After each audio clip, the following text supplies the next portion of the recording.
So let's talk about Charlie Brown and Sally. So one day, Charlie Brown and his sister Sally, they're standing there at the bus stop waiting for the school bus. Sally, noticing all the cars passing by, says, "Who are all those people driving in those cars?" And Charlie Brown answered, "Those people are going to work." "Work?" Sally said with a big question and a puzzling face. And so Charlie Brown explains to her, "They used to wait for the school bus the way we're doing right now. Now they have to go to work every day for the rest of their lives." And Sally says, "Good grief. Whose idea was that?" Great question. Whose idea was that? We all know whose idea that was, right? It's God's idea, right? It's God's idea that we should have work and that we should be workers. You know, some people have the mistaken notion that the curse in Genesis chapter 3 was work itself. But that's not true. The curse went like this: "The ground is cursed because of you. You will eat from it by means of painful labor all the days of your life. It will produce thorns and thistles for you. You will eat the plants of the field. You will eat bread by the sweat of your brow until you return to the ground, since you were taken from it. For you are dust, and you will return to dust." So that is the curse that occurred after Adam and Eve sinned. But the chapter before that, when God created them and put them in the garden, in chapter 2 and verse 15 we read, "The Lord took the man and placed him in the Garden of Eden to work it and to watch over it." So work had its right and good place in God's plan for humankind. The curse that came after sin was that work was going to be harder than it would have been otherwise, right? The ground would not produce as easily as it did for him there before sin entered the world. Being active in work is something we need in our lives for many reasons. You've heard the old saying that idle hands are the devil's workshop, right? So idleness often leads to sinfulness. We need to be busy at work.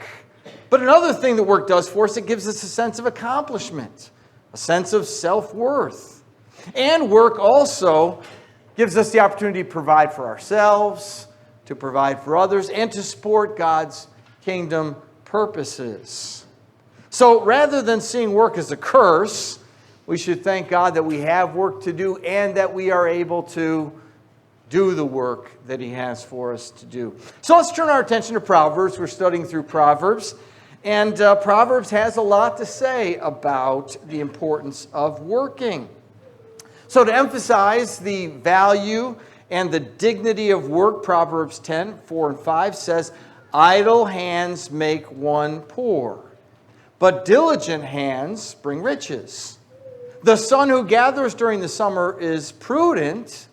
The son who sleeps during the harvest is disgraceful." So the focus of this proverb is this contrast in outcomes between the one who is working and the one who isn't working, right? And so idle hands represent those not working, whereas diligent hands represent those who are working well and working hard. The idle hands obviously lead to poverty. If you don't work, or if you don't work very well, you're likely not to be compensated or even have a job, right? To sleep during the harvest is disgraceful. Not to mention it's foolish, right? You got to, how do they say? You got to make hay while the sun's shining or whatever, right? When the fruit's ready to come in, you better pick it because otherwise it'll be lost. A similar proverb says, "There is profit in all hard work, but endless talk leads only to poverty." The one who only talks about working and never gets around to working isn't worth very much, right? They're not accomplishing much by their mere talk. But the person who puts in the hard work will experience a reward. So as with all Proverbs, as we've been trying to say throughout the series, Proverbs aren't necessarily promises. Proverbs are just a saying that says this is the way it usually goes, although sometimes there's exceptions. For example, in Proverbs 10:4, where it says there that idle hands make one poor, but diligent hands bring riches, doesn't guarantee that hard work's going to make you wealthy, right? Or that slackers sometimes don't get by.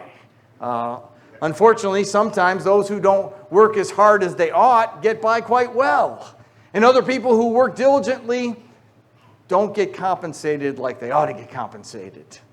Nevertheless, in most cases, hard work pays off. It keeps you employed, and it helps to make ends meet. So I hope that this sermon is a good follow-up to the sermon we had when I last preached 2 weeks ago, when we talked about being wise about money. While some Proverbs commend hard work, Proverbs 23, 4 and 5 encourages us to keep a balance between too much work or the too much seeking of money. So I think we looked at this passage when we were talking about money. Don't wear yourself out to get rich because you know better. Stop. As soon as your eyes fly to it, it disappears. For it makes wings for itself and it flies like an eagle to the sky. So this desire to get rich can lead many of us into lots of danger and even disaster, right? And one of the negative impacts of wanting to get rich is the temptation to work too much, to become a workaholic. So we need this balance between work and leisure. We need to know when enough is enough. And God himself sets us this kind of example when in creation it says God worked for 6 days, and then on the seventh day he rested. And then he built right into the Old Testament law for his people that notion of the Sabbath rest. You can work for 6 days, but on the seventh day you must rest. God knows we need that kind of a balance. But rather than warning us about the danger of working too much, when Proverbs talks about working, most of the time it's to warn us about the danger of not working enough, the danger of being lazy. And before we examine Proverbs that talk about the sluggard or the slacker who is so lazy, I want to give a word of caution. Let's keep in mind that there are some people who are disabled, who literally cannot work. Although they want to, they cannot work. And so those people need our compassion, and they certainly deserve our support. Hopefully, in the midst of whatever disability they have, they are able to find a way to serve and to be productive, maybe not earning an income, but in serving the Lord. So ultimately, the Proverbs that address laziness do not apply to those who are disabled, who can't work, but focus on those who won't work. And there's a big difference, right, between those who can't and those who won't. Now, there are many Proverbs that are aimed at the sluggard or the slacker, depending on the translation that you have. That person is someone who simply cannot be motivated to do what common sense dictates that he should do. And the Proverbs presents him in somewhat of a humorous way, although his shortcomings in the end are anything but funny. But they're presented in kind of a humorous way. So here we have Proverbs 26, verses 13 through 16, that says this about the slacker. The slacker says, "There's a lion in the road, a lion in the public square. A door turns on its hinges and a slacker on his bed. The slacker buries his hand in the bowl, but he's too weary to bring it to his mouth. In his own eyes, a slacker is wiser than 7 who can answer sensibly." So in the slacker's mind, there's always a lion on the road to work. He's always got an excuse of why he can't get there. Well, it's too dangerous to get there, right? He's so lazy, all he does is turn over in his bed, like a door on its hinges, back and forth. And it's hard to imagine someone who's so lazy that they can't even bring their hand from their bowl to their mouth to feed themselves. You probably remember back in the day when your kids got so tired at the high chair that they fell face first into their food, right? That's a little different, right?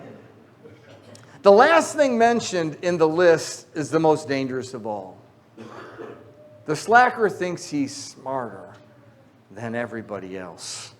Maybe you've run across people in your life who haven't really done anything productive in their lives, and yet they really think they're smarter than everybody else, and they are the judge of everything and everyone. Proverbs would label them a fool. Now, here's something interesting about the slacker. We would be mistaken if we regarded the slacker as someone who had no dreams or who had no ambitions. Proverbs explains the slacker has dreams and has ambitions, but he just doesn't have the motivation to realize them. So Proverbs 13:4 says, the slacker craves, yet has nothing, but the diligent is fully satisfied. The diligent is fully satisfied because their diligence leads them to be rewarded with the things that they desire. The slacker doesn't get those things he desires because he doesn't put the effort into it. For the slacker, there's a definite disconnect between what he wants and what he's willing to work for. So Proverbs 20 and verse 4 says, the slacker does not plow during planting season. At harvest time, he looks, and there's nothing. How silly, right? If you don't do any sowing during sowing season, then you're not going to have anything to harvest at harvest season. And how silly to go to the field that you haven't sown in and expect there to be a harvest when you go there. Now, thankfully, the wise teacher of Proverbs doesn't simply criticize the laziness and the unrealistic outlook of the sluggard. He offers a solution. And so Solomon says, and this was our scripture reading today, go to the ant, you slacker. Observe its ways and become wise. Without leader, administrator, or ruler, it prepares its provisions in summer. It gathers its food during the harvest. How long will you stay in bed, you slacker?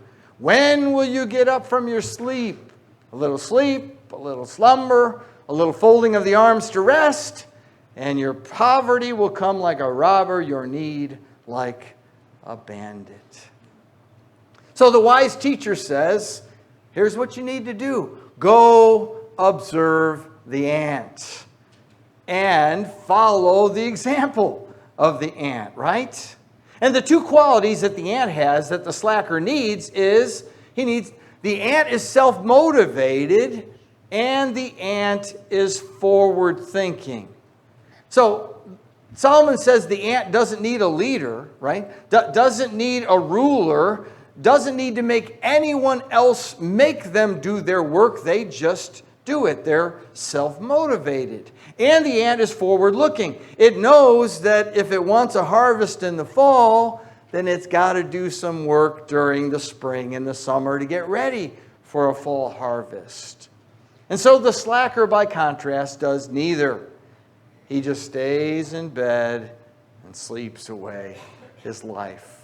Now, later in the book of Proverbs, the wise man returns to the subject of the slacker and observes, I went by the field of the slacker and by the vineyard of one lacking sense. Thistles had come up everywhere. Weeds covered the ground. The stone wall was ruined. I saw and took it to heart. I looked and received instruction. A little sleep, a little slumber, a little folding of the arms to rest, and your poverty will come like a robber and your need like a bandit. Sounds just like the last verse, right?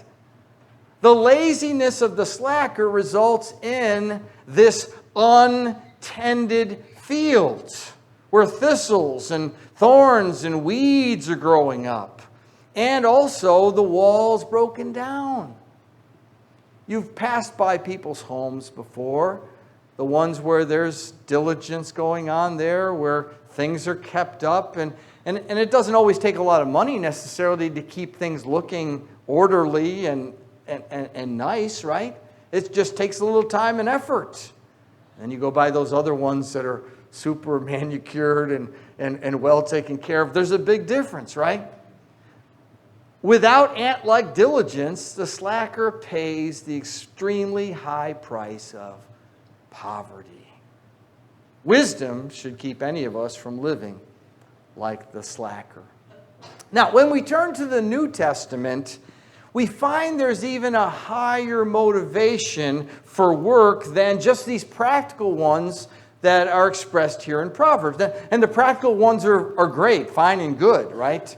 Take care of yourself, take care of your things, work hard, and support yourself. All that's good. But the New Testament and the Christian ethic adds even more importance to our work. In 1 Thessalonians 4, verses 9 through 12, we read, about brotherly love, we don't need to write to you because you yourselves are taught by God to love one another. In fact, you are doing this toward all the brothers and sisters in the entire region of Macedonia, but we encourage you, brothers and sisters, to do this even more. Now, I could have left off those verses, and yet they kind of are the approach to the next couple of verses. So we encourage you, brothers and sisters, to do this even more, love one another and all, and to seek to lead a quiet life, to mind your own business, and to work with your own hands as we commanded you, so that you may behave properly in the presence of outsiders and not be dependent on anyone. And so here Paul is teaching these new Christians there in Thessalonica about this important Christian work ethic, taking care of their own business, working and being productive with their own hands. And the reasons are given why they should be doing this are two. The first, that they're not dependent on others. And secondly, to leave a good impression on outsiders. See, the reputation of Christianity and the reputation of Christians is important to our evangelistic process. If it appears that Christians are lazy slackers, and that Christianity is a religion that encourages laziness and dependence, then Christianity will not be very appealing and likely therefore won't grow. But if, on the other hand, it appears that Christianity encourages its followers to be industrious and to be hard-working people who are self-motivated and self-supporting, then Christianity will have a more positive appeal on the outsiders. You see how those two things go hand in hand and the importance of it? Now, unfortunately, it appears that the people in Thessalonica didn't get the message from the first letter, so Paul had to write them a second letter. And in that second letter, he said, now we command you, brothers and sisters, in the name of our Lord Jesus Christ, to keep away from every brother or sister who is idle and does not live according to the tradition received from us. For you yourselves know how you should imitate us. We were not idle among you. We did not eat anyone's food free of charge. Instead, we labored and toiled, working night and day, so that we would not be a burden to any of you. It is not that we don't have the right to support, but we did it to make ourselves an example to you, that you should imitate us. In fact, when we were with you, this is what we commanded you. If anyone isn't willing to work, he should not eat. For we hear that there are some among you who are idle. They are not busy, but busybodies. Now we command and exhort such people by the Lord Jesus Christ to work quietly and provide for themselves. Now, no one really knows why those Christians in Thessalonica didn't get the first message and needed a second message. Some speculate that they thought the return of Christ was so imminent that they just quit their jobs, saying, why work? Jesus is coming back tomorrow, and we'll be taken away into heaven, right? So why work? Other people believe that they got this thought that, hey, Christians are supposed to take care of each other, so why don't you guys take care of me? I'd like to be one of the ones you're taking care of. No matter what the cause was, Paul made it clear that those who were able-bodied had to do something to provide for themselves, and that no Christian should be idle or be a busybody. Paul said they shouldn't feed anyone who wouldn't work. That's pretty clear, right? And then Paul pointed to his own work ethic and encouraged them to follow his example. How he had a right to their support, but he didn't want to take advantage of it. And so he himself toiled night and day in his tent-making kind of occupation, right?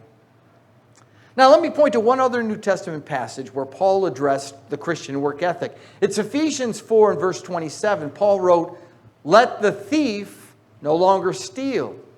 Instead, he is to do honest work with his own hands so that he has something to share with anyone in need. When a person becomes a Christian, there's supposed to be a change in their life, a new outlook, a new ethic. If they were stealing before they became a Christian, obviously that has to stop. You can't do that anymore. That's wrong. But even if they weren't a thief before, maybe they were a hard-working person with a lot of integrity in their work. Still, the new Christian ethic puts a different twist on it. It's not just work hard and have pride in your work, but support others who can't work. Work so that you take care of yourself and so that you can give. You know, when it comes to life and work, every day we face a challenge of going one of two ways. The easy way or the hard way. There's the easy way of little or no work. It's the way of staying in bed, showing up at work late, giving little effort, leaving work early. It's the easy way of saying the boss isn't around, nobody's watching, I'll take it easy. Or the old saying, it's good enough for government work. Or looks good for my house. You know, those old sayings, right? The easy way is the soft and relaxing way, the pleasurable way, the way of the slacker or the sluggard. And sadly, this is the way our general society is going today. Today's philosophy seems to be take a shortcut, cut the corners, cheat if you have to, pull some strings. Don't work too hard if you can get away with it. And people's number one concern today is not producing the best work they can produce. It's how can I make the most money and work as little as possible? What are my benefits? In contrast to the easy way, there's the hard way of diligent, dedicated, honest work. It's showing up for work on time, even a little early, right? It's giving 8 hours work for 8 hours pay. It's doing what is required or expected even when no one is looking. It's about being responsible. It's about taking pride in the work that you do. And do you want to know the ironic thing about the easy road and the hard road? The easy road looks easy, but once you get on it, it turns into the hard road. And the hard road is hard, but once you do the hard thing in life, it turns out to be the easier thing in the end. The easy road's deceptive because it turns into the way of destruction and poverty and desperation. In contrast to that, the hard road turns into the way of prosperity and blessing and fulfillment and personal satisfaction. Now let me ask you this question. It's almost lunchtime. Who likes to get a bucket of chicken at KFC? Now you can't go to Chick-fil-A on Sunday, so let's stick with KFC today, right? You remember the old jingle? Get a bucket of chicken. Have a barrel of fun. Goodbye, ho-hum. Yeah, good jingle. Those young ones hadn't heard that, I know. Go Google it or something. Kentucky Fried Chicken, KFC, is founded by Harlan Sanders back in 1930 in the famous place called Corbin, Kentucky. He bought an old, dilapidated restaurant. He renovated it, and he also put in a motel next to it, kind of a new thing at the time. He began selling fried chicken from that restaurant made from the special recipe of how many herbs and spices? How many? 11. That's right. Get them right. 11 herbs and spices. 22 years later, in 1952, he franchised the idea, branded himself as Colonel Sanders, thus becoming a prominent figure in American cultural history. That image remains on the KFC advertising even today. Even though 12 years after that point, 1964, at 74 years old, he sold the franchise to a group of investors. Now, if you go to Corbin, Kentucky today, there's a museum there at the restaurant in Corbin, Kentucky, and you can read the credo of Colonel Sanders. They have a plaque on the wall there. Listen to the credo. It is comparatively easy to prosper by trickery, the violation of confidence, oppression of the weak, sharp practices, cutting corners, all those methods that we are so prone to palliate and condone in business shrewdness. It's difficult to prosper by the keeping of promises, the deliverance of value and goods and services and deeds, denouncing the so-called shrewdness with sound merit and good ethics. The easy way is efficacious and speedy. The hard way is arduous and long. But as the clock ticks away, the easy way becomes harder and the hard way becomes easier. As the calendar records the years, it becomes increasingly evident that the easy way rests upon a hazardous foundation of shifting sands, whereas the hard way builds solidly a foundation of confidence that cannot be swept away. Thus, we build it. Unquote. Thus, we build it the hard way, not the easy way. And as Christians, we must understand God has called us to the hard way of honest and faithful work. Now, we need to avoid the dangers of working too little or working too much. We must avoid the danger of not giving our best whenever it is that we're working, whatever it is we're working in.